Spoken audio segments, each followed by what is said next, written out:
ଜୟ ଜଗନ୍ନାଥ ବନ୍ଧୁ। MGNRGS ଯୋଜନାରେ ସ୍ୱଚ୍ଛତା ଆଣିବା ପାଇଁ NMMS ଆପ୍ଲିକେସନ୍ ମାଧ୍ୟମରେ ଶ୍ରମିକମାନଙ୍କର ଆଟେଣ୍ଡାନ୍ସ ଏବଂ ଫଟୋ ଉଠାଯାଉଛି।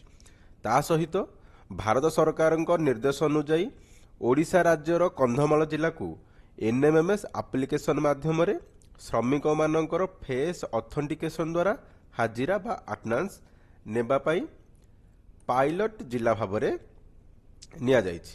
ଅର୍ଥାତ୍ କନ୍ଧମାଳ ଜିଲ୍ଲାରେ ବର୍ତ୍ତମାନ ଶ୍ରମିକମାନଙ୍କର ଫେସ୍ ଅଥେଣ୍ଟିକେସନ୍ ଦ୍ୱାରା ହାଜିରା ନିଆଯାଉଛି। ଆପଣମାନେ ଭଲ ଭାବରେ ଜାଣିଥିବେ, ଆମେ ପୂର୍ବ ଭିଡ଼ିଓରେ ଆଲୋଚନା ମଧ୍ୟ କରିଥିଲେ।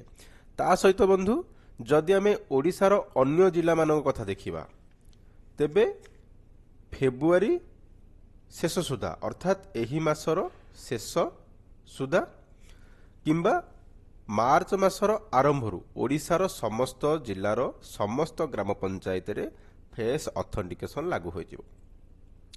ଜାଣିପାରିଲେ, ବର୍ତ୍ତମାନ କନ୍ଧମାଳ ଜିଲ୍ଲାକୁ ପାଇଲଟ ଜିଲ୍ଲା ଭାବରେ ନିଆଯାଇଛି। ଶ୍ରମିକମାନଙ୍କର ଆଟେଣ୍ଡାନ୍ସ NMMS ଆପ୍ଲିକେସନ୍ ମାଧ୍ୟମରେ ଫେସ୍ ଅଥେଣ୍ଟିକେସନ୍ ଦ୍ୱାରା ନିଆଯାଉଛି। ଓଡ଼ିଶାର ଅନ୍ୟ ସମସ୍ତ ଜିଲ୍ଲାରେ MGNRGS ଯୋଜନାରେ ଯେଉଁ ଶ୍ରମିକମାନେ କାର୍ଯ୍ୟ କରୁଛନ୍ତି ସେମାନଙ୍କର ହାଜିରି ଏହି ମାସର ଶେଷ ସୁଦ୍ଧା କିମ୍ବା ମାର୍ଚ୍ଚ ମାସର ଆରମ୍ଭରୁ ସମସ୍ତ ଜିଲ୍ଲାରେ ସମସ୍ତ ପଞ୍ଚାୟତରେ ଯେଉଁ MGNRGS ଯୋଜନାରେ ଯେଉଁ ଶ୍ରମିକମାନେ କାର୍ଯ୍ୟ କରୁଛନ୍ତି ସେମାନଙ୍କର ଆଟେଣ୍ଡାନ୍ସ NMMS ଆପ୍ଲିକେସନର ଫେସ୍ ଅଥେଣ୍ଟିକେସନ୍ ଦ୍ୱାରା ନିଆଯିବ। ସେଥିପାଇଁ MGNRGS GP ଲଗିନ୍ରେ ଗୋଟେ ନୂଆ ଅପସନ୍ ବର୍ତ୍ତମାନ ଆଭେଲେବଲ୍ ହୋଇଛି, ଯାହାକି ବ୍ଲାଇଣ୍ଡ ଶ୍ରମିକମାନଙ୍କ ପାଇଁ ଏବଂ ଯେଉଁ ଶ୍ରମିକମାନେ EKYC କରିନାହାନ୍ତି ସେମାନଙ୍କ ପାଇଁ ବର୍ତ୍ତମାନ ଗୋଟେ ଅପସନ୍ ଆଭେଲେବଲ୍ ହୋଇଛି। ଦେଖନ୍ତୁ, ଯେଉଁ ଶ୍ରମିକମାନେ ଅନ୍ଧ ବା ଆଖି ବ୍ଲିଙ୍କ କରିପାରୁନାହାନ୍ତି ସେମାନଙ୍କର ଫେସ୍ ଅଥେଣ୍ଟିକେସନ୍ ହୋଇପାରିବ ନାହିଁ। ଦେଖନ୍ତୁ, ଯଦି ଆମେ D1ର ରେଜିଷ୍ଟ୍ରେସନ୍ ଆଣ୍ଡ ଜବ୍ କାର୍ଡ଼ ଅପସନ୍କୁ ଯିବା, ତଳକୁ ସ୍କ୍ରୋଲ୍ କରିବା, ଏଠି ଦେଖନ୍ତୁ ଇ ଶ୍ରମ ଅପସନ୍ର 3 ନମ୍ବର, ଏଇଟା ଆମର 3 ନମ୍ବର ଅପସନ୍। 3 ନମ୍ବର ଅପସନ୍ରେ ନୂଆ ଗୋଟେ ଏଠି ଅପସନ୍ ଆଭେଲେବଲ୍ ହୋଇଛି, upload blind certificate and EKYC ଏକ୍ସେସନ୍। ଏହାରି ଉପରେ ଆମେ ଯଦି କ୍ଲିକ୍ କରିବା, ଦେଖନ୍ତୁ ବନ୍ଧୁ, ଏହି ଅପସନ୍ର କାମ କ'ଣ? ଏଠି ଆମେ ଯେଉଁ ପଞ୍ଚାୟତର ଏଠି ଲଗ୍ଇନ୍ କରିଛେ ଗୋଟେ ଭିଲେଜ୍ ସିଲେକ୍ଟ କରିବା। ଭିଲେଜ୍ ସିଲେକ୍ଟ କଲା ପରେ ଏଠି ଆମକୁ ଜବ୍ କାର୍ଡ଼ ନମ୍ବର ଶୋ କରୁଛି। ଆମେ ଜବ୍ କାର୍ଡ଼ ନମ୍ବର ଉପରେ ଏଠି କ୍ଲିକ୍ କରିବା।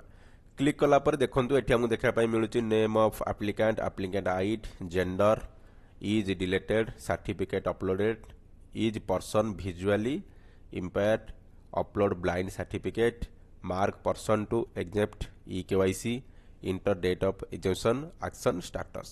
ଷ୍ଟାଟସ୍ରେ ଆମେ ଦେଖିପାରିବା ଯେ EKYC କାହାର ହେଇଯାଇଛି। ଯେଉଁମାନଙ୍କର EKYC ହେଇଯାଇଛି, ଏଠି EKYC ଅଲରେଡ଼ି ଡନ୍ ଲେଖୁଛି ଏବଂ ଯେଉଁ ୱାର୍କର୍ସ ମାନଙ୍କର ନାଁ ଜବ୍ କାର୍ଡ଼ରୁ ଡିଲିଟ୍ ହୋଇଯାଇଛି ସେଠି ସେମାନଙ୍କର ଷ୍ଟାଟସ୍ରେ ଲେଖୁଛି ୱାର୍କର ଡିଲିଟେଡ୍। ତ ଦେଖନ୍ତୁ, ଏଇ ଯେଉଁ ଜବ୍ କାର୍ଡ଼ଟି ଆମେ ସିଲେକ୍ଟ କଲେ ଏଠି ସମସ୍ତଙ୍କର EKYC ହେଇଯାଇଛି ବା ଅନ୍ୟମାନଙ୍କର ଡିଲିଟ୍ ହୋଇଯାଇଛି, ତ ସମ୍ପୂର୍ଣ୍ଣ ଏଠି କିଛି ଅସୁବିଧା ନାହିଁ। ତମେ ଆଉ ଗୋଟେ ଏଠି ଜବ୍ କାର୍ଡ଼ ନମ୍ବର ସିଲେକ୍ଟ କରିବା। ଦେଖନ୍ତୁ, ଏଠି ଆମର ଦୁଇଟି ନାଁ ଡିଲିଟ୍ ହୋଇଛି ଏବଂ ଗୋଟେ ନାଁ ଏଠି ଶୋ କରୁଛି। ତ ଆମେ ଏଠି ଉଦାହରଣ ସ୍ୱରୂପ ଦେଖିବା। ଦେଖନ୍ତୁ ବନ୍ଧୁ, ଯଦି ମନେକର ଏହି ଶ୍ରମିକ ଜଣକ ବ୍ଲାଇଣ୍ଡ ହୋଇଥାନ୍ତି, ଭିଜୁଆଲି ଇମ୍ପେୟାର୍ଡ ହୋଇଥାନ୍ତି ବା ତାଙ୍କର କୌଣସି କାରଣବଶତଃ ଆଇ ସେ ବ୍ଲିଙ୍କିଂ କରିପାରୁନାହାନ୍ତି, ତାହେଲେ ଆମେ ଫେସ୍ ଅଥେଣ୍ଟିକେସନ୍ ଦ୍ୱାରା ସେମାନଙ୍କର ହାଜିରା ନେଇପାରିବା ନାହିଁ। ଯଦି ଏ ଶ୍ରମିକ କାର୍ଯ୍ୟକୁ ଯାଉଛନ୍ତି ସେ ଆଇ ବ୍ଲିଙ୍କିଂ କରିପାରିବେ ନାହିଁ, ଯାହାଦ୍ୱାରା ଆମେ ସେମାନଙ୍କର ଫେସ୍ ଅଥେଣ୍ଟିକେସନ୍ ଦ୍ୱାରା ଆଟେଣ୍ଡାନ୍ସ ନେଇପାରିବା ନାହିଁ। କାହିଁକି ନା ଆମେ ଫେସ୍ ଅଥେଣ୍ଟିକେସନ୍ ଆଇ ବ୍ଲିଙ୍କିଂ କରିବା ଦ୍ୱାରା ହିଁ ଆମେ ନେଉଛେ। ସେଥିପାଇଁ ସରକାରଙ୍କ ଦ୍ୱାରା ଏଠି ଅପସନ୍ ଆଭେଲେବୁଲ୍ କରାଯାଇଛି। ଯଦି ସେ ବ୍ଲାଇଣ୍ଡ ଅଛନ୍ତି ବା ଭିଜୁଆଲି ଇମ୍ପେୟାର୍ଡ କୌଣସି କାରଣରୁ ଆଖି ସେ ବ୍ଲିଙ୍କ କରିପାରୁନାହାନ୍ତି, ସେଥିପାଇଁ ଆମକୁ ଏଠି ସେହି ଶ୍ରମିକଙ୍କୁ ମାର୍କ କରିବାକୁ ପଡ଼ିବ।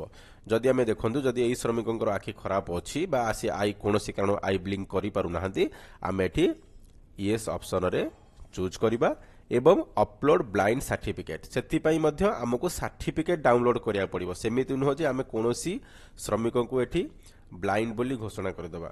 ଯଦି ତାଙ୍କର କୌଣସି ସାର୍ଟିଫିକେଟ୍ ଅଛି, ନିହାତି ଭାବରେ ଆମକୁ ସାର୍ଟିଫିକେଟ୍ ଅପଲୋଡ୍ କରିବାକୁ ପଡ଼ିବ। ବ୍ଲାଇଣ୍ଡ ସାର୍ଟିଫିକେଟ୍ ହେଉ ବା ତାଙ୍କର ଭିନ୍ନକ୍ଷମ ସାର୍ଟିଫିକେଟ୍ ହେଉ ବା କୌଣସି हस्पिटाल कौन डॉक्टर पाखु आमको सर्टिफिकेट आनी अपलोड करने को पड़ो जे नाई प्रकृत से ब्लाइंड बा विजुअल इम्पेयर बा तांकर आखि खराब अच्छी एटा गोटे ऑप्शन ता सहित ये आउ गोटे ऑप्शन अच्छी देखंतु मार्क पर्सन टू एग्जेम्प्ट ई क्वाइस कौन सी कारणरू जदि श्रमिकंकर ई क्वाइसी होई पारि नाही एटा तो रहिला आपनकर ब्लाइंड कथा जो श्रमिकंकर आखि अच्छी किंतु एठी सेकंड ऑप्शन अच्छी देखंतु मार्क पर्सन टू एग्जेम्प्ट ई क्वाइस कौन सी कारणरू जदि जड़े श्रमिकंकर ई क्वाइसी होई नाही से कार्य करिया को जाउछंती ताहाले तांकु मध्ये एठी मार्क करिबा को पड़िबो जदि एठी मार्क न करा जाउची ताहाले से मध्ये काम कले तांकर अटेंडेंस पड़ी परिबो नाही एठी जदि एग्जेम्प्ट करिकी एठी पीओ लॉगिन रो अप्रूवल निया जाउची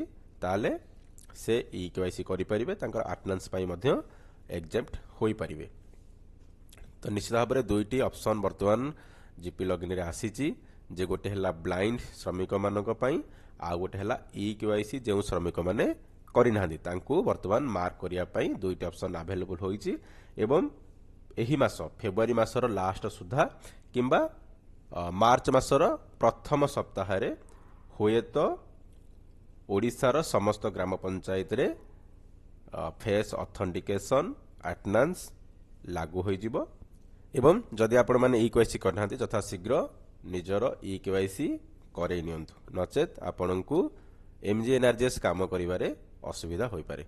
धन्यवाद। Thank for watching.